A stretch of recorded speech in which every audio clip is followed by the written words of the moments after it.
And Nick Whalen here on the RotoWire Fantasy Football Podcast. Plus, tons of quarterback carnage to review and a busy Week 8. All coming up next on the RotoWire Fantasy Football Podcast.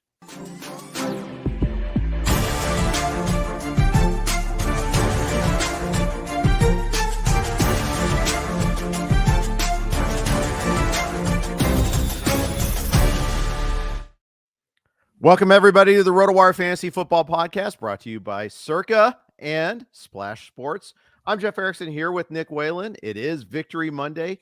Good day indeed for our respective teams. The Jaguars go into Pittsburgh and win. The Bengals go into San Francisco and win. And as long as you didn't have Kirk Cousins, you probably did all right this week in terms of escaping major stuff going on. But, man, a lot of quarterbacks went down. Nick, how was your Week 8? It was good, man. It was good. Some ups and downs as usual. Had a big afternoon in terms of my DFS interest. Prize picks went pretty well. We saw a lot of points on the board, right? We're not going to mention the atrocities that were committed at MetLife, but outside of that game, we had a bunch of teams in the 30s. The New Orleans Saints come out of nowhere. They put up 38. So it was a fun day. If you're playing fantasy, you saw some 200-point weeks in some formats. Fun day in DFS. I had a Dak Prescott, CeeDee Lamb, Travis Etienne, AJ Brown lineup going. Unfortunately, this was in a private contest with my friend, so there was not big money, exchanging hands there. But it was a fun week. We do the same contest each week. Last week's somebody won it with 115 points because there was just so little scoring. It's just a brutal week for that. But the NFL kind of feels like it broke out in a big way. This was a really fun week overall, especially if your teams like ours came out on the right side of things. But really outside of that Cowboys-Rams game, it felt like everything was competitive, for the most part through 4 quarters. We didn't have a lot of, snoozer type of games. And, looking forward to finishing out the week tonight with that Raiders-Lions clash in Detroit. Yeah, indeed. And that might not be a competitive game. We'll see. If our staff is right about that, we are all on the Lions. 2 out of the 5 made it best bet. So we'll see.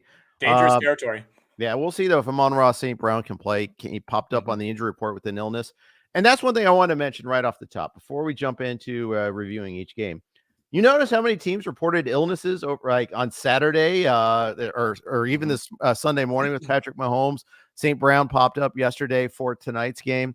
Hey, go figure. It's the Bijan effect there. Now teams have to disclose illnesses, and they're doing a better job. I think there was definitely a memo going around teams. You need to disclose everything. Yeah, no question. We're also getting to that point in the year, though, too, right? Where, you got to get your flu shot if you're an NFL player. Yeah. We're going to start to see that pop up a little bit more. But, yeah, you're right. I think the NFL saw what happened. We kind of joke about, the NFL's interest in gambling and fantasy and things like that. But, it's a bad look for the league. You don't want to go on Twitter on a Sunday and see, your entire timeline, in an outrage over Bijan Robinson's status. So I think you're totally right. I would assume there was some sort of internal memo that made its rounds through the league last year. And unsurprisingly, we saw some more transparent injury reporting. But luckily we dodged any true Bijan situations in Week 8. Indeed. All right. Jacksonville goes into Pittsburgh, takes care of business. It was a sloppy game, off the go. I mean, very first play from scrimmage, Deontay Johnson drops a pretty catchable ball from Kenny Pickett. Another drop that was a little bit tougher on the same drive. The Jaguars' first drive, Etienne's making a cut and slips. And you can see it was going to be that sort of sloppy day. Yeah, it was. And, it was kind of a constant drizzle, like a fog hanging over whatever the Steelers stadium is called these days. Acrisure Stadium, I believe. That will always be Heinz to me. But yet again, it was a pretty sloppy day for the Jaguars offense. And that's, despite them winning now 5 in a row heading into their bye week. There's a great video on the Jags official Twitter of, the post-game locker room. And, the entire team is just chanting bye week. So players love this, right? And I think especially for the Jags, who opted not to take their bye after the double London games, to win 5 in a row heading into the bye. They do have San Francisco coming out of it. They play Cincinnati a couple of weeks later. So it's not like, they're embarking on this easy path after the bye. But to go in with 5 straight wins, to sit at 6-2, tied for the best record in the AFC, with Texans losing yesterday, that puts a little more distance between the Jags and the rest of that division as well. But sloppy play for Jacksonville. They got away with just one of the worst interceptions that you'll see all year. Yeah. Trevor Lawrence in the red zone. I'm choosing to believe that he was trying to throw that ball away, and maybe due to moisture or something, it slipped, but it sure didn't look like it. I mean, that was into like quadruple coverage, just begging to be intercepted, and it was. That they had another fumble, Evan Ingram inside the red zone. And then our guy, Tank Bigsby, Travis Etienne goes out with an ankle injury. Thankfully, he ended up coming back into the game. Tank Bigsby, basically gets a series to himself. What does he do? This was the first possession coming out of halftime. They're once again in Pittsburgh territory. They're knocking on the door of field goal range. And Tank Bigsby, gets stripped at the end of a play for a third Jacksonville turnover. Now, on the other side, the Jags did force 2 turnovers. They had 2 picks. One of them was final play of the game, just kind of, hucking it down there by Mitchell Trubisky. So that one doesn't really count. But they also dropped 2 interceptions, including one early on. Right. Pick 6. Yeah, that was one where the Pittsburgh receiver made a slip coming out of the cut. And then it just slipped out of the defender's hands. He might have been losing a little bit of traction too, trying to get started on that pick 6, focusing on that, and that's why he dropped it. But yeah, you could tell the elements were a big issue there in that game. That interception, God, I tweeted at the beginning of that drive, the Jags had outgained the Steelers 108-9, and then they gained about 50 more yards after that. And I said the Steelers are lucky to be down 6-0. Then they throw the pick, even more lucky to be down just 6-0. It was 6-3, then 9-3, then 9-6. But then, we're going to take that field goal off the board because of a penalty. It felt like every penalty took longer to litigate too. That game was just moving so slowly. Yeah, it really was. It was. And we saw Deontay Johnson come out after the game, and, he's going to be getting a fine from the NFL for what he said, basically saying that I think he said word for word, the refs wanted the Jaguars to win the game. The Jacksonville Jaguars, yes, the NFL is once again rigged in favor of the Jacksonville Jaguars winning against the Pittsburgh Steelers. Here we go again with that narrative. I didn't really think that was the case. I mean, the penalty on the field goal was strange. You see some screenshots after of, I think they called the right guard for being lined up past the ball. That was not the case. Just a bizarre call. That was incorrect, but I don't really think it swung the game by any means.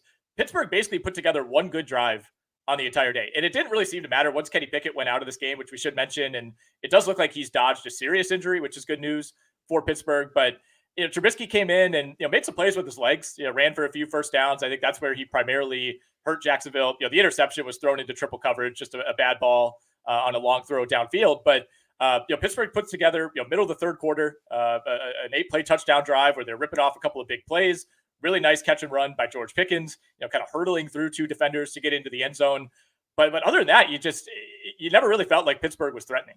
Right, exactly. Well, and then when Pickett got hurt, you're just like, this is going to be even worse, and it was. Johnson is great about going ahead and getting the targets, intermediate targets, never scores. It's running the playbook there. It was frustrating.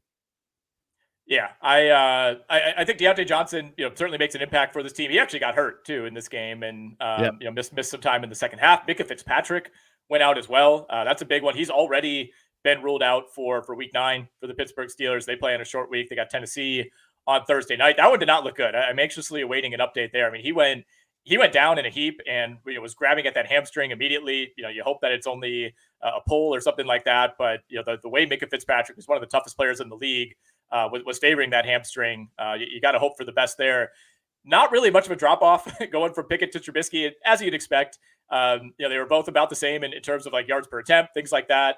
I think Trubisky at this point is just slightly more mobile. But if he has to start a game or two in the interim here, I don't really view that as much of a drop off or really a progression. It's just kind of a net neutral for the Pittsburgh Steelers. A couple other notes here. Travis Etienne.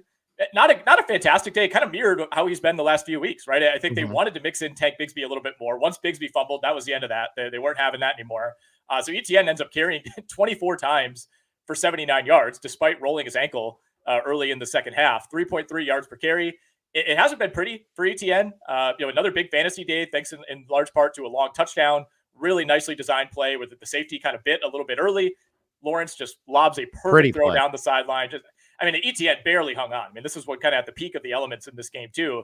But that's really what broke this game open. And you felt like Jacksonville had essentially sealed it at that point with the lack of really anything getting going for this Pittsburgh team. No ground game whatsoever for the Steelers. Jalen Warren, Najee Harris, and neither of those guys were remotely effective. No. Well, and again, when you've got Trubisky at quarterback, you can kind of stack the box, say, all right, You're not going to beat us with the running game. Yep.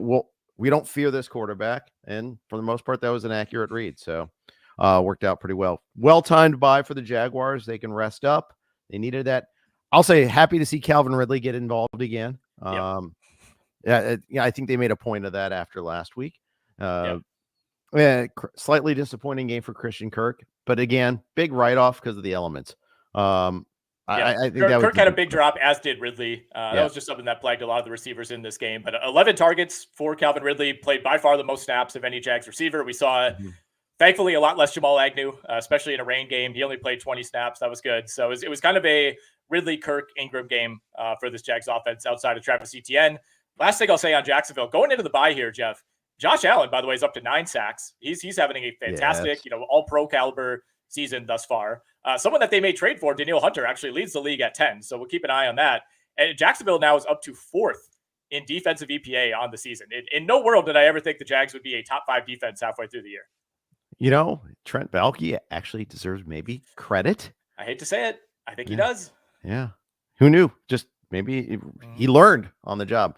Before we go, Bengals is our next game, but we have a little bit of news.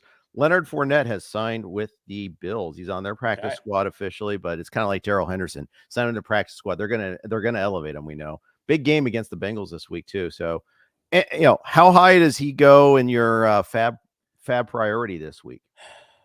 Well, it's strange to me because it's not like James Cook got hurt this past week, or Latavius Murray, or even Ty Johnson, who was in the mix a little bit. I don't know. I don't know that Fournette's going to step in and have a huge impact right away. I think this could end up being more of a Cam Akers in Minnesota situation where you buy in lightly if you can get him for cheap. Maybe you hold him in a spot if you have it. But I would be pretty surprised if he steps in and is carrying the ball more than 3 or 4 times in his first game with the Bills. I'd agree with that. It's just running. I did sneaky ads with Alan this morning, which you can just search by searching RotoWire on YouTube. Here you can find it. But we struggle to find any running back worth talking about this week on the waiver wire. It's barren out there, at least in any sort of leagues with any sort of depth. Maybe in a thinner league you can find something there, but it's tough. It's tough out there on the streets. So just a heads up on that. Okay. You got Victory Monday. I get Victory Monday as well. I can't be happier than how the Bengals-Niners game went yesterday, Nick. That was the Bengals have morphed back into they have to play us mode. Instead of whining about the schedule, about worrying about what's happened so far, it's like they have to play us. And the Bengals just from the opening snap just were brilliant yesterday. Joe Burrow was amazing yesterday. The Bengals defense came up with some big stops late. I couldn't be happier with how that game went. Yeah, John and I, we took the Bengals plus 3.5 in the Circa contest, thinking that this could be a 3-point game either way. I did not necessarily see Cincinnati winning this by 2 touchdowns on the road. And, this is now 3 straight weeks where once the wheels seem like they start to come off for Brock Purdy, I mean, they come off in a big way, right? I mean, when he gets knocked off of his spot, kind of starts to panic, starts to make some riskier throws. And we saw back-to-back interceptions for Purdy in the second half. One of those immediately turned into a touchdown for the Bengals to put them up 2 scores. 49ers closest to a touchdown gap with about 8 minutes left, I think it was, in the fourth quarter. And this to me was emblematic of, okay, Cincinnati is back. A 10-play, 78-yard touchdown drive, ate up over 5 minutes of clock. Even if that ends in a field goal, you're kicking it back to San Francisco. They got under 3 minutes to try to score twice. It was just one of several drives in this game where Cincinnati was able to do whatever it wanted. I mean, this was as good as Joe Burrow has looked this season by a mile. 28 of 32 for 283 and 3 touchdowns. Joe Mixon looked great. He goes 16 for 87 in a score. Jamar Chase got his. T. Higgins, it wasn't a massive day, but by 2023 T. Higgins standards, I thought he looked really good. I'd agree. The Bengals called I think Burrow audibled into a design quarterback draw on 3rd and 9. I mean, that's your sign right there that the calf is just fine. There was a play in the very first drive. He broke a sack and connected with Higgins. Maybe it's the second drive, actually. We broke 2 sack attempts, and scrambled and then connected. Okay, he's fine. He's great now. Mixon had more running room than I've seen all year. And that's in part because they could take snaps under center, something that Tony Romo was pointing out frequently on the broadcast. But hey, I'm fine with that. everything kind of clicked together. Defensively, their two studs at linebacker, Pratt and Wilson, both made big plays. Back-to-back throws. Purdy got intercepted. Yep.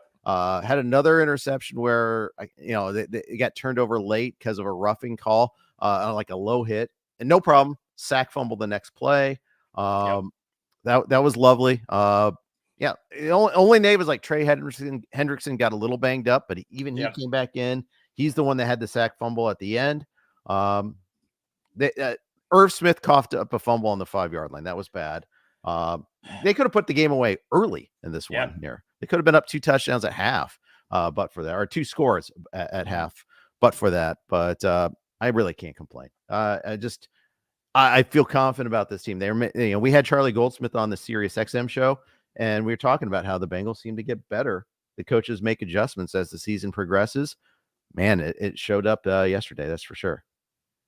Yeah, you mentioned it. I mean, could have been 24-10, really, at half. McPherson had missed a field goal on the previous drive, and then that fumble deep in 49ers territory. We saw a lot of that this week, by the way. The Eagles, I think, had 2 fumbles inside the 5-yard line. The Jags had a couple red zone fumbles. I mean, it was frustrating, but obviously Cincinnati able to come out on the right side. And one more note on T. Higgins, only played 42 out of 63 snaps. So I don't know that he was on an official pitch count, but something to monitor. I think that as they still, somewhat ease him back into action, I would imagine, he's playing closer to 90% of snaps by week 9. We saw Tyler Boyd and Jamar Chase play 54 and 56 respectively. So, for T. Higgins to be somewhat limited and still have the day he had, I think that's really encouraging. And then San Francisco, I mean, despite only scoring 17 points, despite the turnovers, they had the 3 turnovers by Purdy, 2 picks and a fumble. McCaffrey got his. He extended the touchdown streak. George Kittle had a huge day, 9 for 149. Some of that came in garbage time. Brandon Ayuk, 5 for 109, and McCaffrey 6 for 64 through the air. So, really disappointing if you're San Francisco to be 5-0 a few weeks ago. Now you're 5-3. But fantasy wise, still giving you what you expect. Yep. Absolutely. Ayuk had 1 bad drop, kind of lost in the sun. But I mean, we're picking nits. I mean, Purdy was, they were freeing him up on some scrambles. He hurt the Bengals with his legs early on. Seemed like though he struggled late with making decisions. And I forget where I saw the commentary. I think it might've been SportsCenter is commenting like the track record of quarterbacks coming in their first game back from a concussion is pretty poor, actually. So they're on their bye this week, and as you alluded to, facing off against your Jaguars after they come back. But they have some questions to answer, especially on the defensive side of the ball. They didn't get many stops at all. No, they didn't. And, I wouldn't say it was easy for Cincinnati, but it was about as easy as a team has moved the ball on San Francisco this season. And, I think to me, more of the credit goes to Joe Burrow and just kind of reminding everybody, I'm still a top 3 to 5 quarterback at worst in the NFL. I think people were a little too quick to jump off of that. When Burrow's right, he's that guy, and he's going to will you to wins in these type of games. But yeah, you're right. The defense is really what let San Francisco down here. I mean, the 49ers averaged 8.2 yards per play. I mean, they put up 460 yards of total offense. I mean, with those type of numbers, you're not expecting to get 17 points. So I think the offense, the turnovers have really killed them. I mean, I think that's 7 interceptions now for Purdy over the last 3 or 4 weeks. I mean, things have kind of unraveled in that respect, but they're still moving the ball. Like they're not, I don't think they're maybe in as much trouble as we think, but suddenly that gap in the NFC West isn't really there anymore. I mean, it's San Francisco versus Seattle is something we're going to have to monitor. And man, Jags-Niners coming out of the bye. Who would have thought that would be game of the week territory? Yeah, exactly. By the way, check out the Bengals schedule coming up. They just beat the Niners coming out of the bye. They get the Bills next week. They get the Texans. Then they get a primetime game against the Ravens in Baltimore. And then a game against your Jaguars, as you alluded to there. It's a lot of good schedule. A lot of good teams left on that schedule, as always. But hey, that's playing the first place schedule. Bengals 4-0 against the NFC West. Now they have to beat somebody outside the NFC West. So we'll work on that next there. But if we were trying to win that division, we'd be in great shape. But it's all right. Let's move on. Vikings Packers. A Pyrrhic victory for the Vikings. Yes. They got the win, but they lose Kirk Cousins, confirmed torn Achilles tendon. Brutal injury here for a team that was just, had turned around their season. They lose him on a non-contact injury like that, and they're in a bad way right now. At least they didn't trade him to the Jets, and then this happened in a Jets uniform. I mean, that would have been just even worse had that happened. But yeah, I mean, two prominent quarterbacks going down with basically the exact same injury. Yeah. Within an 8-week span. Like I was trying to think back, like you just don't really see that many torn Achilles, in the NFL, especially like that. To me, that's like a defensive lineman injury. That's a defensive back injury. Like, Right. quarterbacks don't really to have two of those like this, and with Rodgers and Cousins is strange. But you knew it right away. We got that classic kind of zoom in where you could see the Achilles tendon basically snap and reverberate in the calf, like just gross stuff. Someone like me who like still plays pickup basketball every now and then, that you see something like that, and you're just like, I might just stick to golf. Like, is it really worth it at this point? Like, I don't want that to happen to me. But yeah, you're right. I mean, Minnesota is now in a really strange spot where you're obviously Cousins is done for the year. Any hopes of trading him is gone, and I don't think that was going to happen anyway. And your backup is Jaren Hall. Who we got a very small sample of at the end of the game, not really enough to have any takeaways. 5th round pick out of BYU. I would imagine. I mean, you're sitting at 4-4 if you're Minnesota, and I think when you look at the projected playoff standings in the NFC, like you're far from out of this, right? I think you feel pretty good about Philly, the winner of the NFC West, whether that's San Francisco or Seattle, and then one of those teams is probably a wild card. Detroit in the North, whoever comes out of the disaster that is the NFC South. And then you got Dallas. I mean, that's 6 teams. After that, Minnesota, New Orleans, Tampa Bay, the Rams, the Commanders, like all those teams are competing for that 7th spot. So, if you're Minnesota, I think you have to be realistic about what your goals are. But I do think if you're willing to bring in some sort of veteran presence, whether that's a free agent off the street or, making a trade for, I don't know, Ryan Tannehill, Jameis Winston, Jacoby Brissett before the deadline tomorrow, I think you could at least talk yourself into having a path to, winning 9 games and maybe getting that 7 seed. Yeah, I think that's possible. I don't see Tannehill as the target. I just don't. First of all, there's the high ankle sprain. And secondly, I just don't think he's all that great. I'd rather trade for Andy Dalton. I'd rather trade for, I think I'd rather trade for Winston. We'll see. But if Vikings all of a sudden become a linchpin team by tomorrow's trade deadline there, to see how they react to this. If they do, they have to bring in another quarterback of some sort of stripe, right? Even just to have another. But I mean, who is Jaren Hall? What do we know about him besides, being a 5th round pick out of BYU? Yeah, I'll be honest, I don't know a ton about him. We'll have to query our pal John McKechnie on the XM show tonight. I'm sure he'll have some thoughts. But yeah, really, it comes down to Minnesota. It's like, did you draft this guy just to kind of provide some depth, on a cheap contract for a couple of years? Or is this somebody that you really feel that you liked in the draft process and could be somebody that you want to experiment with? Because, chances are Kirk Cousins wasn't coming back next year anyway. So, right. If they like Jaren Hall internally, if they think there's something there, maybe you give him a shot. You just got to see what he looks like for a week or two and give him a chance. But yeah, either way, they got to bring in somebody. And chances are that's a veteran who has a higher floor than Jaren Hall. Outside of the injury, I mean, Green Bay is just still who they thought we were, or who we thought they were. I can't even say that right. Yeah. Just an ugly game. Jordan Love looked bad again. The play calling wasn't there. I think they had 6 or 7 drops on the day as well. So it wasn't getting a whole lot of help. The running game was completely absent. Aaron Jones carried only 7 times. And for, you see 24-10, 2-score game. I mean, Green Bay had chance after chance after chance at the end of this game. They went out on downs 3 times. With an opportunity to cut this to a 1-score game and, kind of make things interesting. Hall had a fumble right after he came in deep in his own territory. Green Bay took over 1st and 10 at the Minnesota 15 and went 4 and out. Ended up losing yards. Jordan Love was sacked in there at some point. And, this actually could have been a game that came down to the wire if Green Bay had just any competency offensively. But this is now, 3 just horrific performances in a row. Really 4 if you want to count the Detroit game. Detroit, Las Vegas, last week against Denver, and now this one at home. And I absolutely want to count that Detroit game. Yeah, I think we should. Most of the production came when the result was well in hand. So yeah, offensive line's a mess. There's no doubt about that. But Love is a mess. Dillon is just a guy. I'm not even convinced Watson and Doubs are anything special. I'm still pro Dobbs. I think he's being kind of dragged down by the general malaise that is this offense. I think both he and Jaden Reed, those guys to be past the eye test. I think Jaden Reed, for as bad as the circumstances have been, has actually looked pretty good. He went 4 for 83 yesterday. Getting a Watson, I might be out on, man. I mean, they threw like a kind of goal line fade to him, and he's just not that guy. Like, I know physically he profiles as a jump ball type of player, but that's just not who he's been. Like he's not, he's really never won any jump balls in his career. He's a straight line burner, kind of a souped up MVS type of player, at least from what we've seen so far.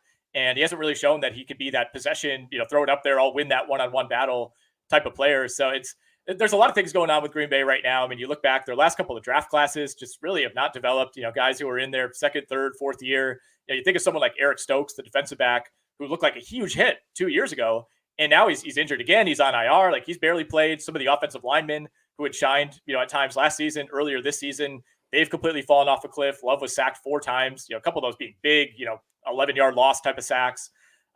Nothing's going right for Green Bay right now. And I think pretty clearly to me, Jeff, I mean, they're a bottom 3 team in the NFL. Bottom 3, huh? There's a lot of bottom. There's like 10 bottom 3 teams, but that's the thing. It's hard to even parse who those teams are. But I mean, I don't. We can't put them above teams like Denver and the Raiders, right? I mean, they've lost to both of those teams. That's a fair point. It's like I think it's some combination of Green Bay, Chicago, who they did blow out, the Giants, the Panthers, and the Cardinals. I guess put those teams in whatever order you want. Yeah, there might be some other contenders emerging as we advance through the season, but you're right.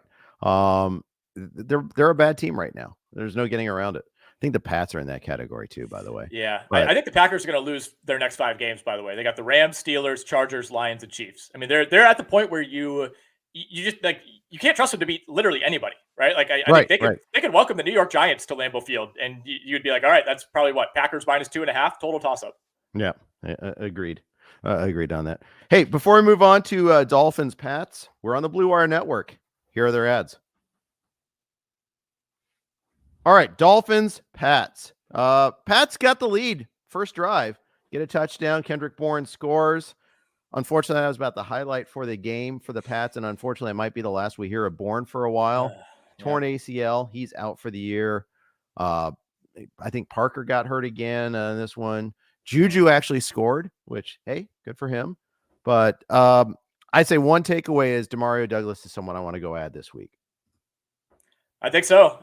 You never feel great about rushing out to the waiver wire to grab any New England Patriots, especially anybody in that receiving core. But, when you're down Kendrick Bourne and you might be down Devontae Parker, then it becomes a process of elimination. And I mean, this was pretty ugly. I think it's the Patriots kind of suckered some people back in, with that win last week. But I think at their core, this is a pretty bad team. I think you're right to include them in that discussion in terms of the bottom 5. Mac Jones, I thought regressed, made some good throws. I mean, this was actually a more interesting game late into the second half than the final score would imply. New England was hanging around a bit, forced a couple turnovers from Miami as well early in this game. And it was a punt and a turnover on the first 2 possessions for Miami. But this is the reason that you're comfortable taking the Dolphins at, 8.5, 9.5, even we've seen them up to 12, 13 in some games. It's like, it doesn't really seem to matter what happens early in games, because once they get rolling and they get in a groove, I mean, they could rip off, 2, 3, 4 touchdown drives in a row. And this was a game where I felt like Miami played like a B game overall, and they cruised to a 14-point win. Yep. I thought I was going to get a cover out of this one. I did not get a cover out of this one here. Shame on me. Couple of those, two games, that one and the Philly-Washington game, I felt like I was on the right side most of the game and ended up, not being well. We had Philly in Circa, so that one went our way. We also had the Baltimore Ravens, Jeff, and we will unpack that one late. But I think that's going to go down as our worst beat of the year. Yeah, it's high on the list for sure. For sure about that one. Nelson Aguilar. Yeah. Come on, let's get this here. On that onside kick. That's right. Oh, brutal. Running game for Miami didn't get untracked very well, but no, it's a familiar opponent. It's a Belichick coached opponent at that. I'm not really all that upset about this. I mean, I'm concerned that Mostert, he came into this week a little banged up too. Anyhow, I'm concerned that we're not going to get a whole lot of him the rest of the way. We did get that bailout touchdown late. If you have him in a fantasy league, it cost me a cover, but the trade-off is I had him in NFFC. So, okay, I'll take that trade-off there. It's fair enough. I'll sacrifice one in staff picks for the good of my fantasy teams. Type of guy I am. I'm a nice guy that way. Yeah, thank you. Yeah, anytime. Appreciate that. Anytime. New England did a better job against the run than the first meeting, and they allowed almost 5 yards per carry when they met earlier in the year, and that was at the time a pretty good slowdown job by New England, but really a decent job defensively against the run. but let Tua get loose. Big day for Jalen Waddle. Finally good to Mhm. see him have a breakout, 7 for 121 and a long touchdown at the end of the game. Tyreek Hill just continuing to do what Tyreek Hill does. I really hope that we get some Tyreek Hill, maybe even AJ Brown MVP buzz, because I don't really feel like there's a quarterback who's running away with it right now. And Tua is actually pulled ahead of Patrick Mahomes in terms of the lowest odds this season. I still think this could be a year where Mahomes just kind of backdoors it with a couple of good games over the second half. But PFF had a pretty good note on Tyreek Hill. So he gained over 100 yards and a score yesterday. So he is now the 4th player in NFL history with over 1,000 yards over the first 8 weeks of the season. He joins 3 of the all-time greats: Don Hutson, Charlie Hennigan of the AFL, and Wow. Crazy Legs Hirsch, who did it in 1951. So if you're ever being mentioned with like somebody named Crazy Legs, that means you're doing something that has not been done in a long time. Absolutely. You got to have a good nickname to pull that off. Cheetah, Crazy Legs, Yes. You name it there. So that is funny. Yeah, 70 years from now, we'll be saying he did the same. Nobody's done this since the Cheetah in 2023. Yeah. By the way, we're talking about Miami's running woes. Keep in mind, they're down Terran Armstead at left tackle. Isaiah Wynn's on IR as well. So they're hurting. They're hurting on their offensive line. So that has a big part of that there too. So we'll give them a little bit of a pass with that. Sure. You want to go into the gutter, talk a little Jets, Giants, get this over with? Yeah, I mean, we might as well. We had a good comment in the chat here from Scott Gilroy. Yes. As you can see on the screen, the military should force prisoners to watch that Giant Jet game on a loop. They will give up everything. You're not wrong, Scott. If you love football in general, like this is a game that I actually enjoyed watching. It's one of those that you get 1 or 2 of these a year where there's like 20 plus punts and it's just super ugly. If you're a Jet or a Giants fan, this was a horrible game to watch. You just feel terrible about both sides. But as an objective observer, it was fun to kind of flip over to this after the Jags-Steelers game ended. I mean, the drive chart, if you just go to ESPN.com or RotoWire, your preferred source, I mean, it's just punt, missed field goal, punt, fumble, punt. What was the total count on punts? Like 24? It was to the point where I saw somebody made a Thomas Morstead like highlight video of all of his punts yesterday, like set to like this really cool reel music. Yeah, right. Yeah, basically a sizzle reel. Thomas Morstead punted 11 times. Jamie Gillen punted 13 times. Wow. I think the NFL record was 27 punts in a game in 1998. But still, we were encroaching on that. Just a bizarre game. I mean, the Giants almost won this game with -9 passing yards. And, our guy, Gary Thorne, who joins us on Sirius XM every now and then, had a good tweet yesterday. And it was somewhat tongue in cheek, but, they come out for the overtime coin toss. The Giants win the toss and take the ball. And Gary tweeted something to the effect of like, should the Giants even want to take the ball here? Right. That's the first thing I thought about. Kind of right. Yeah, right. It's like, and then of course they shank a punt, and it had a pretty nice bounce that set the Jets back a little bit. But I truly think the Giants should have considered deferring there. Yeah, I agree. I think if they weren't so shell-shocked from giving up the game-tying field goal immediately before that, maybe they come to that conclusion. I mean, just think about how bizarre of a sequence it had to get just to get to that point.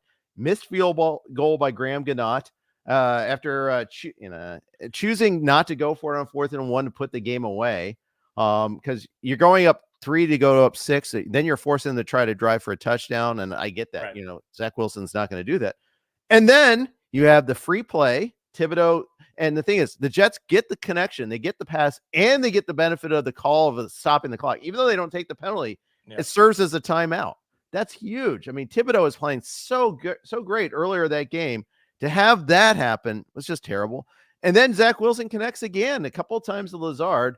They just enough time to down the ball for the field goal. I mean, so many bizarre things. That field goal was almost a shank, but it went through. I thought he missed it. I totally thought he missed it. It was basically, it looked just like the Gano field goal, which was a 35-yarder, by the way. It's not like they lined up for some like 58-yarder to try to make it a 6-point game. I mean, this was a gimme. And, they were talking on the telecast of like, and this tells you where the Giants are at right now. Really, both these teams, where they're like, is it too risky to even attempt this field goal because it might get blocked and returned for a touchdown? Like that, those are the type of thoughts that were going through your head watching this game. It's like, man, I don't know if they should take the free 3 points here. It's too risky to kick a 35-yard field goal. In retrospect, maybe you try to push for it, you go for it. Obviously, knowing that you missed the field goal, you would have done that. But I also don't think you ever foresaw Zach Wilson leading that drive. A couple of really nice throws, under duress. I thought we were going to get a classic Zach Wilson sack at the end where he's rolling, and then finally makes that throw across the middle. Did you see the replay though, Jeff, of that final play on the spike? The Jets spotted their own ball. Like Lazard gets up, which by the way, Lazard ran, like he tried to make some defenders miss. Like he should have just gone down immediately. He burned probably 3 seconds off the clock, running around doing nothing. But he goes down and just grabs the ball himself and hands it to the offensive lineman. I do think the ref came in and like tapped the ball because the ref has to touch it. Yeah. It was not spotted by the referees. It was spotted by the Jets. Cowboys fans are yelling at the TV seeing exactly. That. Yeah. Absolutely. Oh my gosh. I didn't see that actually. That's a good catch. I don't know what the call is there, but there should have been something. And I assume it would have been a runoff. Yeah. But and by the way, with Scott's suggestion about forcing prisoners to watch that, there's some Geneva conventions that would be violated with forcing it. It's like watching Iowa football. Iowa Northwestern, by the way, this weekend. The over-under in that game is 29.5. Lowest ever. And fittingly so. Wrigley Field game, though. Woo! Sorry, people. Not sorry. It's a good weekend for my sporting interests there. Northwestern wins as a 14-point underdog, too. That was fun. And they actually earned it, which is the scary part, too. All right. So, yeah. I think we've said enough about that game. Well, except we can't because we don't know who's going to be the quarterback for the Giants next week. I think it's going to be Daniel Jones. We got some encouraging news on him. Sounds like he's moving in the right direction. Cleared for contact as of this morning. So I would expect that it's Daniel Jones. Tyrod Taylor spent last night in the hospital, so I don't think it's going to be significant rib injury. Yeah, right. Yeah. Trying to hunt for other takeaways here. Garrett Wilson continues to be pretty decent fantasy wise, considering how much of a disaster this offense is. 7 for 100. Breece Hall had a nice day as well, mostly through the air, 6 for 76 and a long touchdown. The Giants' offensive statistics, especially receiving, are just comical. Literally nobody did anything. Darren Waller went out early. He was banged up coming into this game.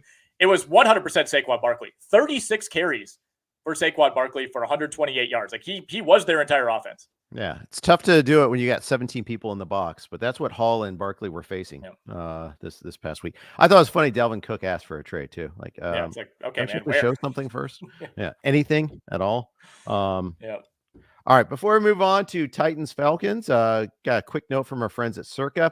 Get ready for the ultimate big game parties at Circa Resort and Casino.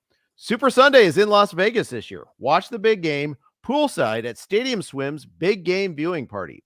Massive screen, booming game sound, and a view of the pyrotechnic and visual effects throughout the game. Snag the best seat in the sun with daybeds, poolside boxes, cabanas, and more. Or touchdown at the world's largest sportsbook, Circa Sports, for the big game bash. 3 stories of glory featuring a 78 million pixel screen. Book your seat with a variety of reservation options, including bottle service, open bar, stadium-style food, and more. Don't miss these legendary viewing experiences on February 11th. The big game parties only at Circa Resort and Casino. Reserve today at circalasvegas.com. Jeff Erickson here with Nick Whalen. We are big fans of Circa, so hey, please patronize them if you plan to be in Vegas at all for that weekend. We can say Super Bowl, can't we? We can say it. Big game. It's the big game. Big game. Yeah, but be there that weekend. I highly recommend it. Okay, Titans. Falcons, 2 teams that won't be there, but provided some entertainment this past weekend, namely in the name of Will Levis. Yeah, John and I talked about this game quite a bit. We considered actually using the Atlanta side of this game, just as kind of a spot play in Circa, and thankfully we avoided it. The logic there is, okay, Will Levis is being thrust into this. He's not ready. He looked bad in the preseason. His draft stock, kind of fell toward the end of draft season. Like this could be a complete disaster. And instead, Will Levis looked fantastic. He had some of the better deep throws that we've seen from any quarterback this season. He single-handedly has revived DeAndre Hopkins, who had 128 yards on 4 catches, including 3 touchdowns. All of them were long, only 6 targets. Was not a perfect day from Will Levis, but the deep ball alone. This was so counter to really any Titans game that we've seen, not only this season, but the last few seasons, right? That's been kind of the criticism with this team. Even when they've had their good years, they haven't been able to rip off big plays through the air, and Will Levis completely changed that overnight. Credit to Atlanta, who, by the way, did bench Desmond Ridder. They claimed it was for kind of concussion suspicions as opposed to performance, but right. I think probably a little bit of column A, a little bit of column B there. He was bad in the first half. He was sacked 5 times in the first half, lost a fumble as well, just kind of doing Desmond Ridder things. Taylor Heineke came in and pretty much looked like Taylor Heineke.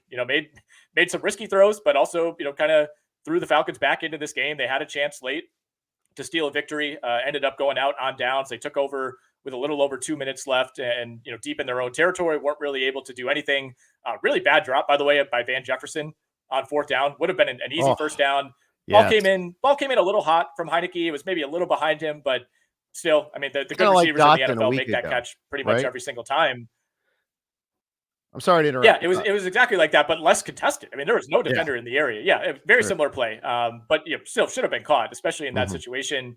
But this is what we come to expect from Atlanta, right? I mean, a team that wins the games that you feel like they shouldn't win, and then when you have a great spot like this going up against a rookie 3rd-string quarterback, you completely fall flat. Yep, that's right. And it couldn't happen to a nicer head coach in Arthur Smith. That's all I'm going to say about that. But Bijan did get untracked. He did play well in this one here. In addition to Ritter getting benched / checked for concussion, we also had the bad one was Drake London getting hurt with a groin injury. He was on pace for a decent day. He was 5 for 55 on 7 targets. We'll see what happens with him. Can I interest you in any Kaderil Hodge, or is that just okay, he had one big ball and that's about it? Yeah, probably not. We'll see. I mean, if they stick with Heineke, that changes things a little bit. At least he's willing to take some of those shots down the field. I mean, Atlanta had a few big plays in the passing game. Matt Collins had a 20-yarder. Yeah, London had the big one. You mentioned Hodge, 52 yards. Kyle Pitts, unfortunately, was not really any more involved than he normally is. 3 for 35 on 5 targets. And Bijan got it going on the ground. Had a 25-yard run, had a touchdown, but 0 catches, was targeted 5 times out of the backfield, didn't come down with any of those. So kind of a disappointing day for him on balance, not giving you anything through the air. Derrick Henry, a quiet 100-yard day, 22 carries for 101. Didn't really rip off any big ones, didn't have any touchdowns. It felt like we didn't really see any of Derrick Henry on red zone. Every time it flashed to this game, it was Will Levis, hucking the ball downfield to a somehow wide open DeAndre Hopkins. Yeah, exactly. And that's one I'm going to have to do the rewatch on. I haven't done it yet, but I do want to see some things about that. Let me ask you a Dynasty League question, though. Is it time to give up on Treylon Burks? Should we wait until he gets another game under his game or 5 under his belt? But wasn't much of a part of the offense after coming back from injury this week. I think the one good thing you could say is he played the 2nd most snaps of any receiver behind DeAndre Hopkins, but he only ran 17 routes on 35 snaps, and he was only targeted twice and didn't have a single catch. So I'm fine giving up on him at this point. Take what you could get. I'd be a little bit trepidatious just in case this Levis thing is real. And look, I mean, chances are he'll regress, as most rookies do after a huge debut like this. But I feel a little bit more confident, at least in this passing game, with Will Levis than I do Ryan Tannehill. They'll have an interesting decision to make once Tannehill's healthy, which direction they want to go. We also Mike Vrabel did tell us that we'd see both quarterbacks, which we did see. Malik Willis played 2 snaps, and I believe it was the first snap he played. Terrible snap by the center, goes over his head for a fumble. So that was the Malik Willis experience on Sunday. I felt bad for him, and yeah, me too. What's not? I guess he was getting booed a little bit, and his Tennessee teammates were rallying around him a little bit. Were ticked off about that, which I can understand. I mean, the guy's doing his best; he's trying hard, and then when he finally gets a chance, something happens out of his control. Yeah, it wasn't on him at all, but still pretty disappointing. I mean, they brought him in for basically 2 designed runs. One of them went nowhere, and the other one resulted in that fumble. No other major takeaways for me here. I mean, Atlanta ran the ball fairly effectively. That's been something where I think it's a little bit of a contrast between thinking of Atlanta as this great running team that could plow through everybody, but really the last few weeks that has not been the case. They were bottom 10 in rushing EPA coming into this game. They got 5.4 yards per carry, which is all well and good. Part of that was Desmond Ridder, scrambling a few times in the first half, but yeah, there's still something missing with Atlanta and the entire NFC South. I don't know, man. I guess we're back to the Saints maybe being the best team in that division. Yeah. I think they are. They're the most talented team. They find ways to lose too. So I don't know. Another team I don't know about. I had good vibes. Everybody had good vibes about the Houston Texans going into this game against Carolina Panthers. And they went in and they laid a pretty big egg, losing 15-13. I mean, CJ Stroud only threw for 140 yards, got sacked twice. Dameon Pierce cannot buy a break. had a touchdown rescinded, and then they handed it off to the fullback next time. And then he gets another chance around the one, doesn't get in. Instead, Stroud gets the quarterback sneak. I used Stroud and Nico Collins in DFS. Shame on me. That was supposed to be a smash spot. Instead, it was a stop. What? I don't know. I'm pretty disappointed in the Texans after this one here. Yeah, me too. I mean, for AFC South purposes, I was okay with this. I imagine. The Jags put 2.5 games between themselves and Houston, which is nice. A lot of people were actually calling this upset coming into the week, which in weeks past is, when there's been all this chatter, usually those type of games have fallen flat. But Carolina showed up here. The defense played arguably its best game of the season. Houston was just kind of punt rating this entire game. They had a fumble early in the second half that set up a field goal for Carolina. You could say Bryce Young outplayed CJ Stroud in this game. I think that's pretty clear. It was not like this crazy game by Bryce Young, but had some nice throws downfield. Yeah, was sacked 6 times. That continues to be an issue for Carolina. Their left tackle, but it was a top 10 pick a couple of years ago. I saw somebody put together a supercut of him just getting beat over and over and over. Mostly by Jonathan Greenard and Will Anderson, but they have some problems on the offensive line. I don't think this really changes anything directionally for Carolina, but you can tell, man. I mean, listening to like the radio call, the Panthers called this game late. I mean, this was a big deal, I think, to get this win, especially over CJ Stroud, because I think the Panthers are well aware, as is everybody, that CJ Stroud has vastly outplayed the guy that they took over CJ Stroud. So getting this win of all of them, again, I still think Carolina's probably a bottom 3 team at the end of the year, but this one feels good.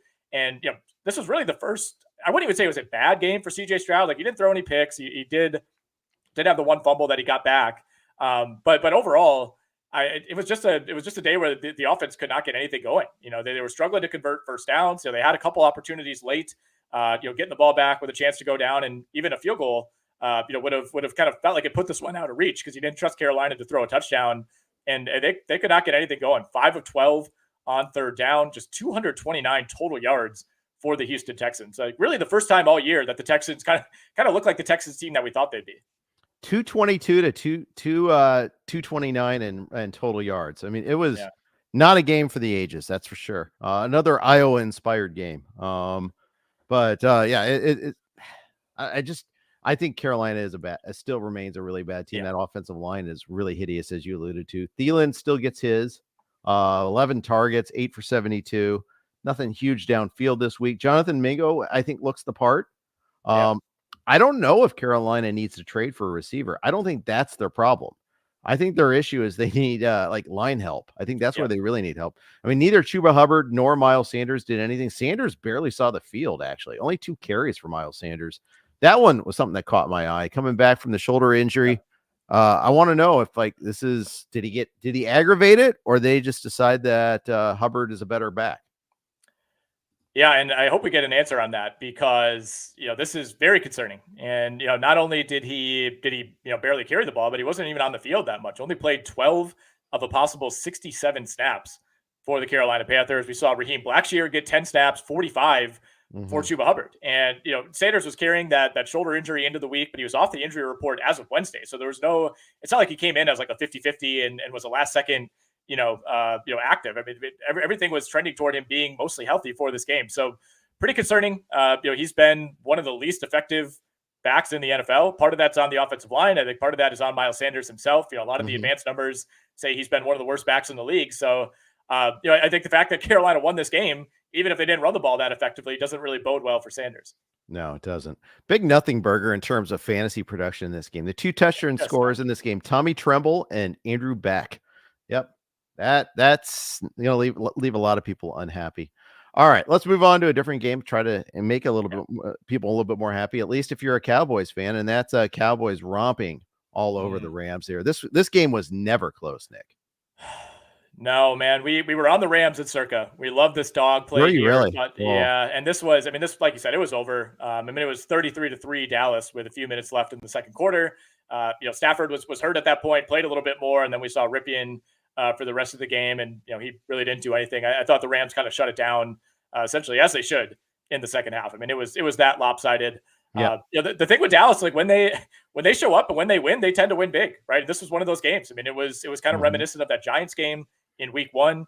The week after that, they smashed the Jets. They had that big win over New England. Did have a narrow win over the Chargers last week, but for the most part, when they win, they really pour it on. Huge day for Dak Prescott. His one interception was kind of a fluky play, but other than that, I thought this was his best game of the year. 25 of 31 for 304 and 4 touchdowns. Dallas didn't really run the ball all that effectively. Didn't really have to. It was kind of the Dak CeeDee Lamb show. Saw a little bit more Brandon Cooks involvement. He got a touchdown, 3 for 49. Jake Ferguson continues to be a nice little late round tight end if you grabbed him, 4 for 47 and a score. Really nothing to take away here on the Rams side of things, other than Cooper Kupp back-to-back weeks where he's basically been shut out.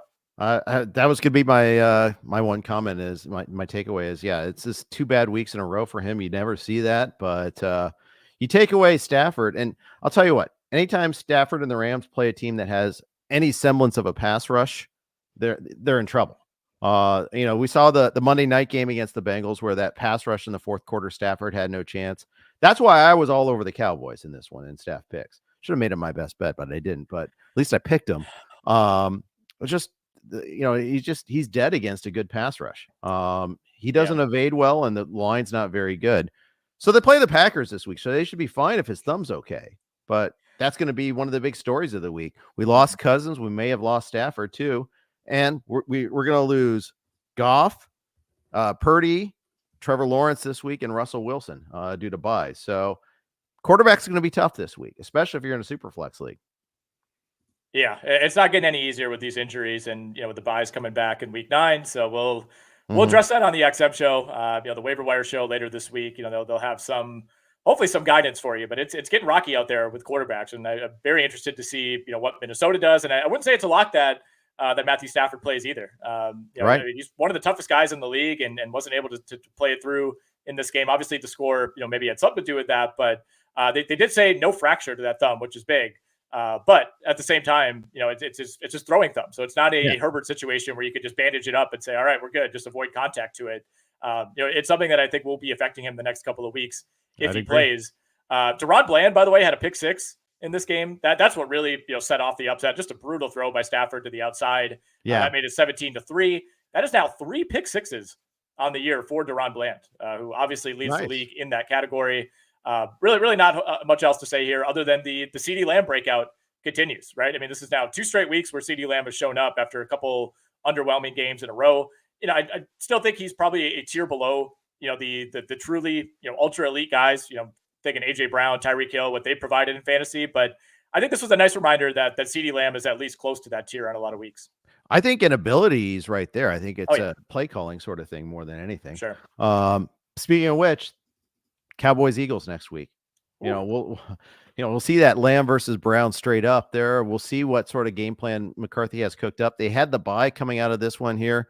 It was kind of a perfect spot for the Cowboys. It won't be a perfect spot next week, so we'll see what happens with that. So looking forward to that'll probably be the game I'm looking forward to the most, other than my Bengals Bills. We got a lot of good ones next week. I mean, we got Dolphins Chiefs. That's that's right, the Frankfurt Germany game. Yeah, so we got Dolphins Chiefs. We have Seahawks Ravens, which is maybe not quite on that level, but that's 5-2 versus a 6-2 team. Yeah, Cowboys Eagles, Bills Bengals, and even Chargers Jets will be fun. That as a Monday night game. So it's going to be a really fun week. Oh hey, a New York team getting a standalone game. What are the odds? Thanks NFL. Let's go on to Saints Colts. The Colts are bringing out the weird every week. They've got these weird aberrant games. And yesterday was no exception. I mean, the Saints, who are the Saints, can't score, very drab team, is all of a sudden put up big numbers. Yeah, I mean, I don't know what to think of the Saints. This offense was horrific for basically 3.5 quarters last week at home against Jacksonville. Still got to 24 points, but it did not look good. They were getting booed in the first quarter. Yep. And, now for the second time in a month, they kind of have this explosion, 38 points. They put up 34 on the New England Patriots. So it really seems like they're either scoring like 17 to 24 points or 30 plus points any given week. And it's been impossible to predict. Colts are like a fun, bad team though. No question. Yeah. I mean, they're like one of the most fun teams to watch week in and week out. Gardner Minshew will make any throw. It's not always going to be a good throw, but he's not afraid to throw it. He had just a horrible interception in the end zone. Game-turning interception. So bad. But hey, had 2 touchdowns as well. He's helping unlock Michael Pittman. It was another good day for Josh Downs. He went 7 for 72. Rashid Shaheed with like an all-time receiving line, 3 for 153 and a touchdown. Like every single reception of his was a huge play downfield. Yeah. The smallest was 44 on that underthrown ball by Taysom Hill that there was, they ruled he was down before it got wrestled away from him as an interception. So, I mean, that was lucky there a little bit there. But yeah, Shaheed's like this big game guy, big play guy. It's wild to see that. I actually saw him cut in a couple of leagues this week. And to be fair, he had 3 targets. Yeah. It just all happened to be big, huge plays. I mean, it's tough in a shallow league and a league where in a week where there are no buys. You have to make some tough choices, and I get it there. But yeah, I thought there were 2 huge that I thought the overturned interception and the actual interception by Minshew were 2 of the huge, big, like linchpin plays in this game. Yeah, it was. It ended up being an 11-point win for New Orleans, but it never really felt safe. And the Colts have kind of become that team where you feel like they can rip off big plays at any time. They had it down to 1 score late in the game. The Saints tacked on a field goal, put together a long drive to kill a bunch of clock. 9 plays. Over 3.5 minutes. So, made this an 11-point game with under 30 seconds remaining, but it was still in the balance. Colts had a chance to get a stop and a score and potentially even it up prior to that. I know you're not a Taysom Hill guy, Jeff, but we saw a lot of Taysom Hill. This was a fantastic Taysom Hill game. Yeah, it was. 9 carries for 63 and 2 touchdowns. He was actually on the throwing end of one of those long plays to Rashid Shaheed, a 44-yarder. Yeah. That was a huge one. That was the one that was the overturned interception. Yes. Yeah. This was it was an all around day for Taysom Hill. I know he has been a thorn in some people's side, but I respect it. I wish there were more players like him. Like I wish other teams would see this, and maybe it's a testament to just how unique he is. But it's like something you do, like it's something I would do on like Madden or NCAA football back in the day. Is like you're trying to make your like middle linebacker win the Heisman, so you put him in there at receiver and you give him goal line carries. Like no other team has really tried this. Yeah. So for me, I guess, I don't know. It's in part because I'm annoyed that he qualifies as a tight end because he's really not a tight end. I know every once in a while he lines up there, but he's usually lining up, taking snaps or, but so maybe that's one thing. But yeah, if you got him as your tight end now, you're feeling really, really, really happy. There was a sequence there, his second touchdown, they got stopped on like the 5-yard line, but then the Colts committed this really dumb personal foul, late hit penalty, and it put it at the 1. He gets the carry after that for the second touchdown. It's just like, I think it would have been 3rd and goal from like the 4 or 5, and instead it was 1st and goal from the 1 or 2. And of course he carries, he gets the touchdown. It's like, I had Kamara going in DFS, so that's why I was super annoyed. I've got Olave going in some leagues. He had a bad drop too. Another one. You can't, this isn't all on Derek Carr. I mean, I want to be able to say, oh, it's not Olave's fault. He's amazing. He's just being held back. No, Olave's played starting like with like the New England game. He's had like one bad play every single game. So some of this is on him.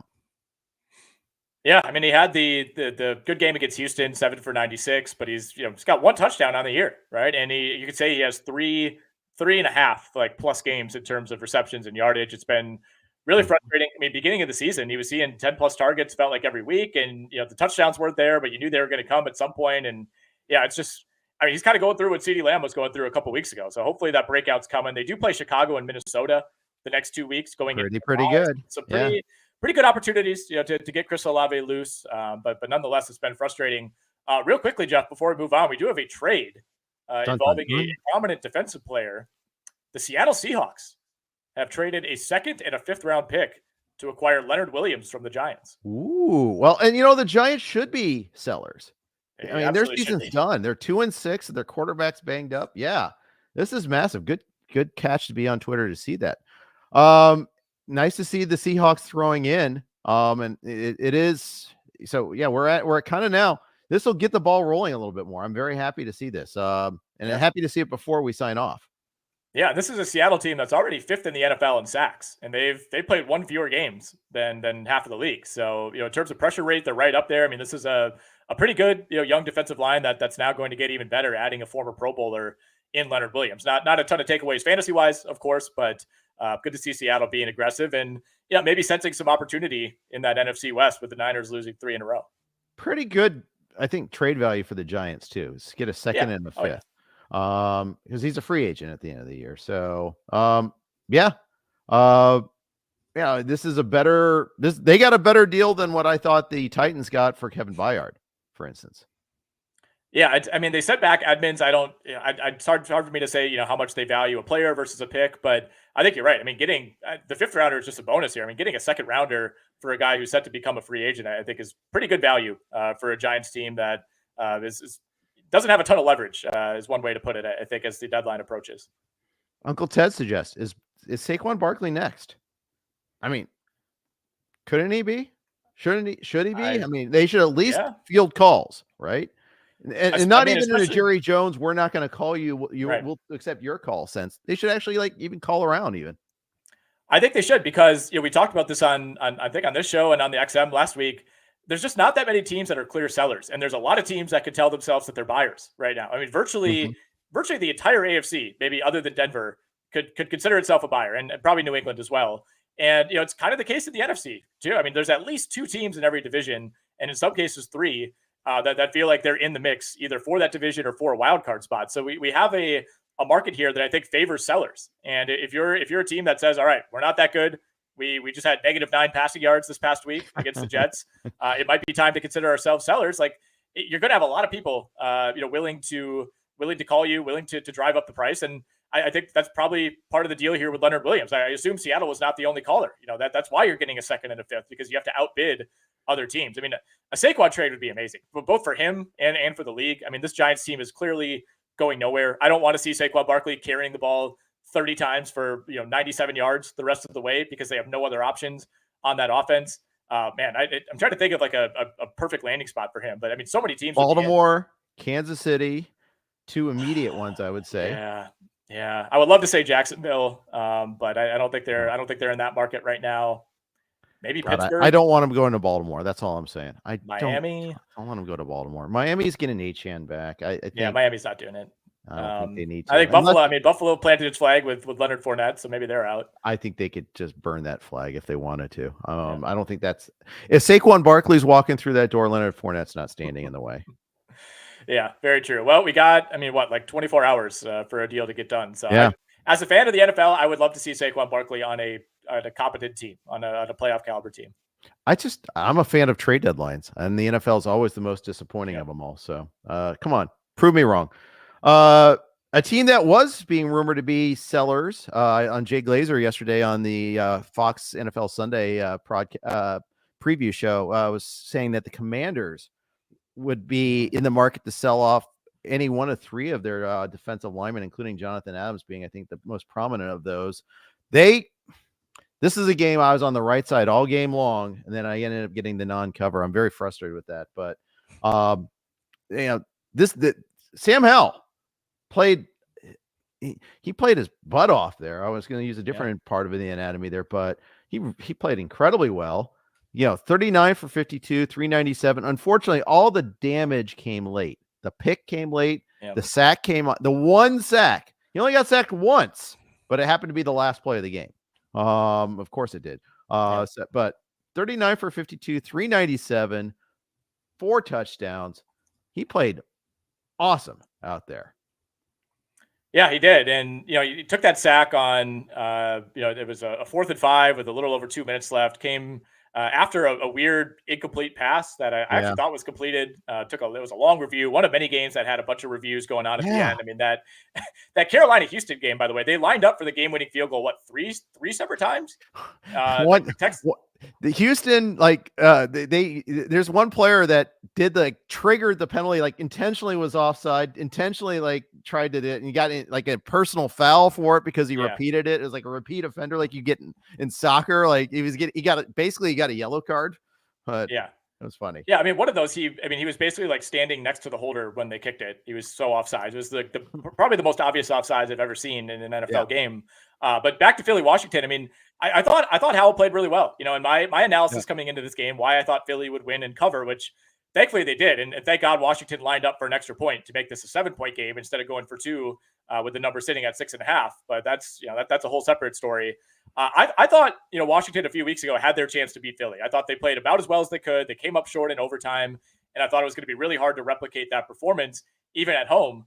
Totally wrong. I mean, Sam Howell was carving up the secondary throughout the afternoon. I mean, there were 8 different receivers who were involved. Jahan Dotson finally had a big day, 8 for 108 and a touchdown. Jamison Crowder, Terry McLaurin, Logan Thomas, all those guys got in the end zone. I mean, almost 400 yards passing for Sam Howell. With that said, this is a game where Philly should have been in the 40s because Kenneth Gainwell fumbled at the 3-yard line, and they fumbled on the tush push. They fumbled on the tush push at the 1. So Philly had, two golden opportunities where Philly almost always converts those. They're one of the best red zone, if not the best red zone team in the NFL, and they left 2 scores on the board. It still put up 38. Yeah, that's right. That's 100% right. I was thinking the same thing. That I mean, they should have put up even a bigger number there. I love though that they did the wrinkle off the tush push though. They did the toss to Swift instead off of that. Put that out on film. Oh yeah. I have an NFFC team with Raheem Mostert and DeAndre Swift as my 2 starting running backs. Oh my gosh, what a windfall to get touchdowns from both of them late like that. I was like, salvage bad days in both cases. And Philly hasn't been able to run the ball very well lately. Well, especially not really. No, I thought this would be a great spot for DeAndre Swift. And beyond that, I mean, he had really nothing going. 16 for 57. Some of that came in garbage time as they were trying to burn clock.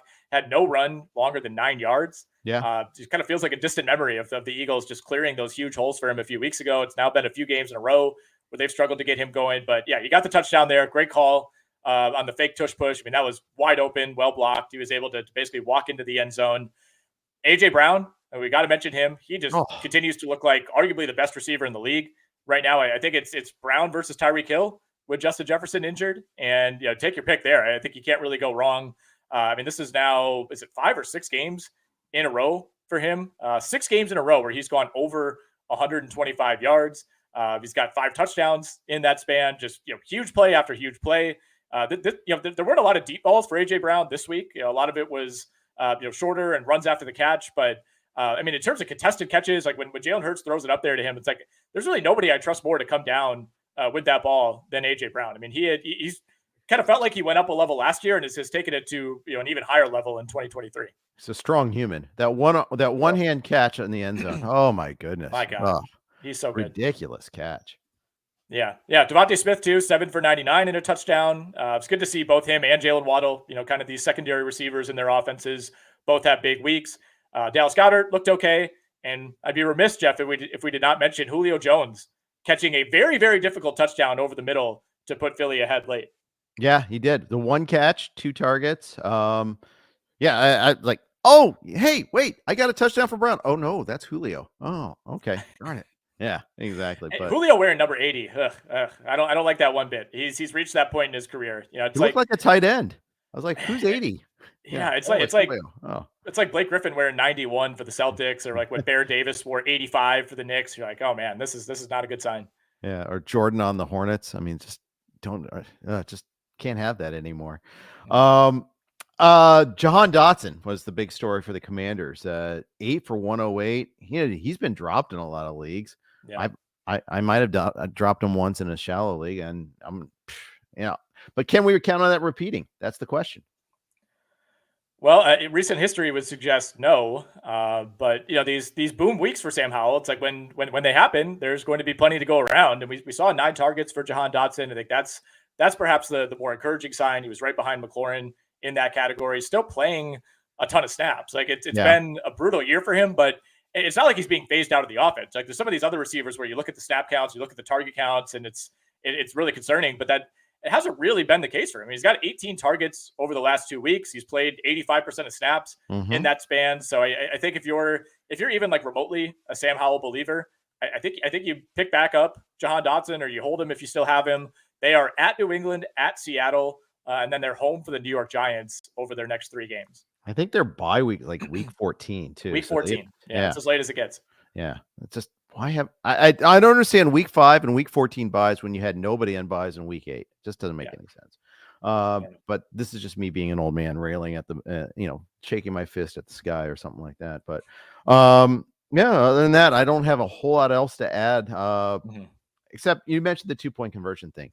It used to be like some teams do this when they're down 14, they get that touchdown, especially as an underdog, you go for 2. So, if you want to have a chance to win it outright, what you need. Right. And honestly, obviously sitting at 6.5, I think that was an important decision, but even from a game theory standpoint, it's the sort of thing that, Ron Rivera probably would never do. And so it's just to expect it is kind of folly, but at the same time, it's disappointing. Yeah. So got nothing else. Yeah, is he really Riverboat Ron anymore? I feel like he's been passed up by all these young hotshot coaches. Yeah, it doesn't really seem like he's taking these chances anymore. I think he's Rowboat Ron. But so yeah, unfortunately there. Let's move on to the next game. But first, RotoWire is proud to partner with Splash Sports for the 2023 fantasy football season. Splash Sports empowers gaming commissioners to earn by creating contests. Commissioners can set up contests, add their style, and enjoy the evolving Splash Sports platform for customized preferences. From daily to season-long contests, Splash Sports caters to various playing styles such as DFS, Pick X, and traditional Survivor. And unlike traditional sports books, Splash Sports pits you against friends and family, not the house. Splash goes beyond betting, a space where friends can connect, strategize, and share in the excitement of sports. RotoWire will be running weekly DFS tiers contests on Splash Sports all season. Can you beat the RotoWire experts? Visit rotowire.com/splash. That's /splash to enter today. Thanks to Splash Sports for their sponsorship. Let's move on to the late slate. We did get one late game already, but let's go to Seattle and Cleveland. Seattle jumped Cleveland early on this one, Nick, and then fell behind and then rallied at the very end. Very weird script of a game. Yeah, I believe I was on Cleveland in staff picks here at 3.5, and honestly felt like it was the right side. I did. Despite giving up that quick touchdown on the first drive of the game, Cleveland fumbles after that, and all of a sudden it's 14-0. I felt like for really the entire second, third, and most of the fourth quarter, Cleveland looked like the better team. Got a big takeaway before halftime. Geno Smith intercepted in the red zone. We've seen that a few times over the last couple of weeks. Geno threw another pick midway through the third quarter that handed the Browns 3 points. But ultimately a really strange call. Just over 2 minutes left, 3rd and 3. And Cleveland, you don't want to necessarily just, kind of cower and run the ball there and assume you're going to get stuffed and punt. But what you really don't want to do is throw a pick in that situation. Right. And that's exactly what happened. And, Seattle able to take over with just under 2 minutes left, right around midfield. So, not that a punt is a whole lot better, but at the very least, you think you're getting the ball at the 20 or the 25, if not deeper. And that allowed Seattle to march right down. I mean, it was about as easy of a clutch late game touchdown drive as you're going to see. It was just, kind of medium chunk play after medium chunk play. Noah Fant had a big catch and run that set up the Seahawks in the red zone. And a couple plays later, there's Jackson Smith and Jigba taking it in for a touchdown. And, Cleveland had like 40 seconds left after that, but you had zero faith whatsoever that PJ Walker was going to matriculate them down the field. And you need a touchdown at that point, right? It's not like you could just get to the 40 and kick a long field goal. Like there was really no hope. PJ Walker was pretty distraught after the game, as he should be. But I actually thought Cleveland showed up here, despite being down to Deshaun Watson again, not having a great day through the air. PJ Walker was under 50% completion, through the 2 picks. But Cleveland hung tough, decent day for Kareem Hunt. He got in the end zone. We saw a decent amount of Pierre Strong and Jerome Ford as well. And on the other side, I mean, Seattle ran the ball really well, but just didn't really do it that much, right? I mean, they averaged between Walker and Charbonnet almost 10 yards per carry, but those guys combined for only 13 carries, and we saw Geno throw it 37 times. Yeah, that's not really what you want to do. But then again, Walker came into the week hurt. They got pulled off the injury list on Friday. We've seen this last year where he gets super limited in practice, then he's full go for the game, but it wasn't quite full go. He only had 8 carries. He ripped off a 45-yarder early, so it kind of made the yards per attempt look really high. It was 8 for 66. But Charbonnet, I think, either even or outsnapped him, which is the first time we've seen that all year. So it makes me think that, hey, they really are kind of tending to that calf a little bit extra here. So we'll see. I mean, they got a big game come up against Baltimore. I'm looking forward to that one. You alluded to that earlier. I think they're going to be in trouble, especially at Baltimore, but still, they got out of this okay. But they're not quite all right. Yeah. Both of these teams are like, yeah, they're pretty good, but I always, I feel like they're in that category. Yeah, I think you're right about that. And, to go back to the snap counts for the running backs, it was 32-24 in favor of Charbonnet. So about a 60-40 split. Like you said, that has not been the case the last few weeks. I do think Kenneth Walker just wasn't 100%, and that probably moves more in his favor going forward. On the Cleveland side of things, I mean, it was almost an even 3-way split. 27 for Hunt, 26 for Ford, 24 for Pierre Strong. They were pretty much dead even in terms of route run.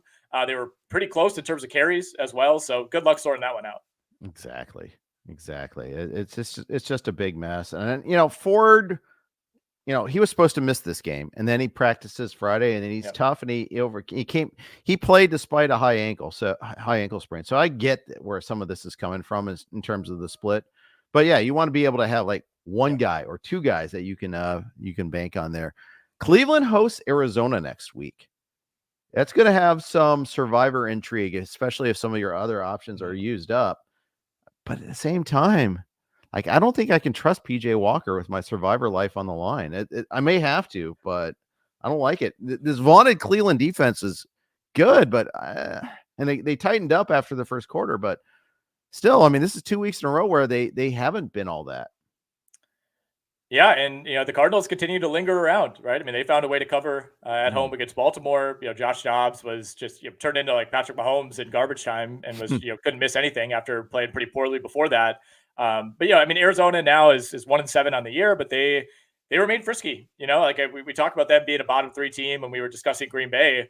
It's like I don't know if I would take the Packers to beat them straight up. Like Arizona to me at least shows a little more competency. They show more fight, I think, than some of these other bad teams. Yeah, let's talk about that Baltimore Arizona game. First of all, they've already announced that Dobbs is going to start this upcoming week. They took all the intrigue out of that. I'm thankful to know that from a ranking perspective, from a plan ahead purpose. But you got to figure week 10, we're going to see Kyler Murray. This might be the last time where you feel like, okay, I can go ahead and take the opponent of Arizona in a game there. But this is also an upcoming revenge game for Joshua Dobbs. He was traded by the Browns to the Cardinals to start the season. Yeah, it's going to be a tricky spot, and this Baltimore Arizona game, which I alluded to at the top. I mean, just one of the worst beats you're going to see this year. Arizona converted a 2-point conversion to make this a 9-point game midway through the fourth quarter. And I'm texting with John at this point, just furious. Cannot believe we're going to lose this. But Baltimore marches right down, 9 plays. Burned off almost 4 minutes to go back up by 16 at that point. Of course, Arizona puts together a 75-yard drive in like a minute and a half. Yeah, there's a bunch of big plays. This weird play where Trey McBride, is like looks like he's down. They just don't blow the whistle. Eventually, he's in the end zone, and thankfully, there's a flag on the 2-point conversion attempt that sets him back. And then they just run this like bizarre, like short pass to Marquise Brown to get stuffed. So at that point, we're like, okay, we can live with this. It's a 10-point game. The spread is 9.5. All Baltimore has to do is recover the onside kick. They do not do that. It would, in their defense, great onside kick by Matt Prater. Yes. But Nelson Aguilar, why are you out there? Like, is there anybody in the world that you trust less among wide receivers than Nelson Aguilar to pull in a contested ball on an onside kick? He just sits there and watches it. If he takes 2 steps forward, he could jump up and grab it. He's going to get hit, yes. But that's kind of what you sign up for in those situations. Instead, tries to field it on the hop. It's a perfect hop, goes up in the air. Arizona recovers. And, worse yet, they're burning all this time off the clock as they're trying to get a touchdown. And then with like 20 seconds left, th're like, all right, we'll kick the field goal now. And they kicked it on second down. So even if they missed it, it's like, all right, well, you got some other, or even if something goes awry here, you're going to have another opportunity. So at that point, we kind of knew we were sunk. I was just holding out hope that they would go for the touchdown and not get it. But really, if you can't recover an onside kick in that situation, you're not going to cover. So I guess that's what we signed up for. I need to be better, Jeff, at scouting, who's out there in onside kick scenarios before we take that team in Circa. That's right. Yeah. I mean, come on. How did you not know that? But should have known. I'll say kudos to Gannon for getting the strategy right. You take the early field goal. That's what you do. That's what you're supposed to do. They messed up once. They ran one play. Right. And they should have just downed it right there and taken the field goal, but it didn't really matter if you don't.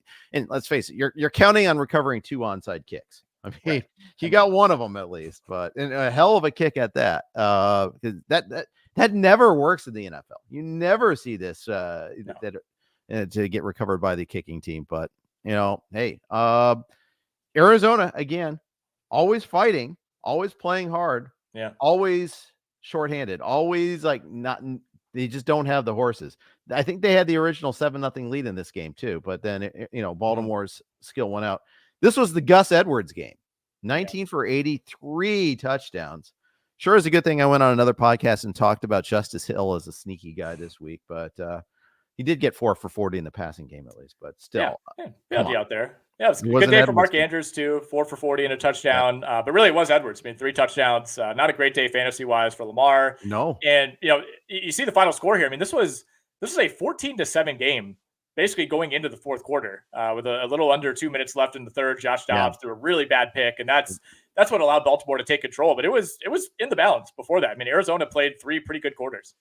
Yeah, that's right. This is a look ahead game for Baltimore though too. Yeah. I feel like they've got that big game against Seattle next week that we alluded to. They just came off of a triumphant win over the Lions. Go out on the road, go to Arizona. It's a vacation, right? The Cowboys fell prey to that earlier. So you get it why they wouldn't have their best game. It was a look ahead kind of week. Our next game, Chiefs and Broncos. We even talked about this possibility on the Sirius XM show that it could be a look ahead week for the Chiefs. And sure enough, it totally was a look ahead week for the Chiefs. Yeah, the streak is over. I believe it was 16 in a row straight up wins for the Chiefs in the series. Just a comedy of errors by Kansas City. I mean, this was a truly kind of shoot yourself in the foot type of game for the Chiefs. Struggled on third downs. They had drops. Sky Moore, his stock feels like it's hit an all-time low. Mahomes threw 2 picks. Just never really looked comfortable. We got the report. There's a report late Saturday night that there's going to be 2 feet of snow for this game. So whenever you get that, you're like, oh boy, something weird's going to happen. And it turned out the snow was not a factor at all. I mean, it had stopped snowing before the game. They had heating coils on the field. There was no real effects there. But then we get the report that Patrick Mahomes is ill and is not going to be feeling like himself. And that certainly showed through. But yeah, Kansas City, I mean, lost 3 fumbles, threw 2 picks. When you turn it over 5 times, I don't care who you're playing, you're going to have a pretty tough time winning that game. But it was still a little bit strange, I thought, to see how many opportunities the Chiefs had to go ahead in the second half. And even when they went down 2 scores, they still had 2 more real drives where you're thinking, all right, this is what Kansas City does. Whenever they're in these bad situations, they're backed against the wall, Mahomes always finds a way. And they just didn't. It was stunning. They failed to convert a 4th and short. That was the deep ball to Sky Moore in the end zone. That ended a drive. And then, Mahomes throws a pick on the next one on a deep ball intended for Marquez Valdes-Scantling. So, we did talk last week too about, all right, you look at some of the defensive numbers for the Broncos the last couple of weeks. They held the Chiefs under wraps a couple of weeks ago. They look good against Green Bay. I think they're making progress. We have nothing else to say about this. I mean, the defense was so bad early on. I still think it's a bad defense, but for whatever reason, they've been able to slow down Kansas City now twice in 3 weeks. Yeah, created 5 turnovers by the Chiefs. 5. That's crazy. 3 fumbles and 2 picks. Russ did cough up a fumble and got sacked 6 times, I think. But still, Denver should be 5-3 if you think about it. They had the Raiders beat in week 1. They had the Commanders beat in week 2. They had the Dolphins right where they wanted them in week 3. Yeah, okay. Well, it only goes so far, but still, they're 3-5 and they're on the bye this week. So they've been if not storyline A, storyline B in regards to the trade deadline. Is it a tough sell to sell off at this point in time? Do they trade Judy or Sutton, or do they just hold steady? I think if they're smart, I think they'll see what they can get for those guys. Maybe you don't sell them unless you're getting the price that you want. I don't think you have to sell here, but I mean, they're still last in their own division, right? I mean, I think, you feel a little bit better about the direction the Chargers are headed. We'll talk about them in a second. And I think the AFC right now, the NFC playoff picture, if Denver was in the NFC, then sure, you could try to talk yourself into getting that 7 seed, but I just don't think that's happening in the AFC. I mean, you got Miami, Buffalo, the Jets, Baltimore. I mean, the entire AFC North, plus Jacksonville, plus Houston, plus KC and LA. I just don't really think there's a viable path to Denver pushing for a playoff spot, which if your goal is to just be respectable and try to win 7 games, I don't know. I mean, if that's what Sean Payton wants to do, then yeah, maybe you don't sell, but I still am not really convinced that this is a team heading in the right direction. I will say, by the way, comparing Russell Wilson and Patrick Mahomes, Russell Wilson, 16 touchdowns, 4 picks. Patrick Mahomes, 15 touchdowns, 8 picks on the year. Russell Wilson, vastly better QB rating. QBR favors Patrick Mahomes. Nobody's saying that Patrick Mahomes is a worse quarterback than Russell Wilson, obviously. But statistically, this has been a very strange year for Mahomes. It feels like we've already seen 3 or 4 interceptions that you just almost never see from him. Yeah, that's true. And then remember there was a Kadarius Toney game in week 1 too. Right. It's a special touch there too, where interception when it was really just a cough up 6 by Tony there. One of the worst individual wide receiver games of all time. But yeah, going to be really interesting to see what happens. But with both these teams, do the Chiefs go out and get a better receiver? I mean, that's the other question. They should. I think they should. I mean, Rashid Rice continues to look good to me. He did have one bad drop in this game, but other than that, he's been fantastic. Travis Kelce, down week for him, but they need help. They need help. I mean, to me, it felt like Justin Watson was their third option in this game, and that's not a good thing. It's not the first time yet this year, too. Right. Well, and they brought in McCole Hardman a couple weeks ago. He had an ultra costly fumble on a punt return. That really was kind of the final nail in the coffin that allowed Denver to go up 2 scores. I mean, Russell Wilson completed 12 passes for 114 yards in this game, and they won by 2 scores. I mean, that is crazy. I mean, that just kind of speaks to how badly Kansas City played and how many mistakes they made. Last thing I'll say about this, and then we can finish out with Sunday Night Football. Javonte Williams, back to being pretty clearly the guy this week. 27 for 85. We saw 4 carries for Jaleel McLaughlin. I still think he looks awesome. Like every time he touches the ball, it feels like it's a positive. But we didn't have a lot of touches this week. And then Samaje Perine, was mixed in there a little bit, mostly on passing downs, but it feels like it's back to being Javonte Williams backfield. Bengals should offer a 7th-round pick to the Broncos for Samaje Perine. Given with Chase Brown on IR, they need a backup running back. He knows the system. I think that would be a good match. And I mean, he's an afterthought now for the Broncos. So I think that would be. I'm going to spitball that. Okay, maybe a 6th-rounder. I don't know what running back. I'm a bad fake trade person because I never know exactly what the values are. Chargers Bears. Let's finish off with that. I was one of 51% of the people in the remaining in the Circa Survivor contest on the Chargers, eating all the chalk yet again. Fortunately, I didn't have to sweat this one. This was pretty much in the bag. That late touchdown before halftime just finished it. It was lovely. It was nice. I didn't have to sweat the game. Yep. Yeah, I was kind of splitting my time between this game and some NBA last night, so it was good to be able to kind of keep a cursory eye on this one once it was 24-7 at the half. Really nice bounce back game for the Chargers. Not a lot to say here. I think we knew Chicago was probably a little bit overvalued, although that was not really the case on the spread, which I think was 8.5. Felt like kind of a big number. We talked a lot last week about, man, do you trust the Chargers with that kind of number against anybody? And the answer is when it's the Bears, yes, you still should. This was probably Justin Herbert's best game of the year, maybe since week 1 against Miami, at least his best game in the last 3 or 4 weeks. Kind of a reassertion game for him that he is, in fact, one of the elite quarterbacks in the league. Chargers still struggling to run the ball. That was the one negative here. Austin Eckler, 15 for 29. Josh Kelly, Isaiah Spiller, those guys didn't really have any more success. But Austin Eckler, 7 for 94 and a touchdown through the air. Pretty good night for Keenan Allen. We saw more Quentin Johnston as well. He went 5 for 50. That was his most impactful game of the season. And on the Chicago side, I mean, this got away from them early. They couldn't really ride the running game in the way that they probably wanted to. Don't necessarily want Tyson Bagent throwing the ball 37 times. No. That resulted in a couple of picks. I mean, he wasn't a total disaster. Like I think he kind of passes the eye test to me. Like he doesn't, like when you watch like Nathan Peterman, you can just tell like this guy, he doesn't belong out here. Like Bagent looks the part, but he's just, he's ultimately pretty limited, and the Bears were never really in this game. Like once it was 14-0, it felt like it was over. Yeah, a lot of other fantasy wasted touchdowns in this game. We saw Tyson Bagent run one in. We saw Darrington Evans run one in. Feheko get a touchdown. Parham, maybe some people started him. He was 4 for 43. Everett didn't. No Everett, so I guess that he was startable.